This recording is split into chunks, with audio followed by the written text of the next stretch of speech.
Радвам се, че преди 9 години българите ми гласуваха доверие да бъда президент и тяхната подкрепа продължава. Виждате колко много хора. Наистина е вълнуващо и за мен тази емоция е по-скъпа от всяка социология. Днес бе последният ми ден като президент, но и първия ден като граждан, който наравно с всички българи вярва, че с общи усилия можем да променим България.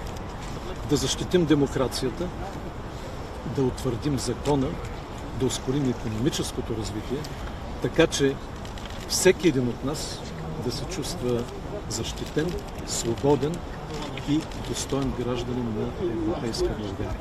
Кога ще обявите вашата партия? И вие нямате време да учредите нова партия. Коя партия ще използвате, за да участвате на изборите? Искам да ви кажа, когато говорите за предстоящите избори, че не могат да спрат вълната.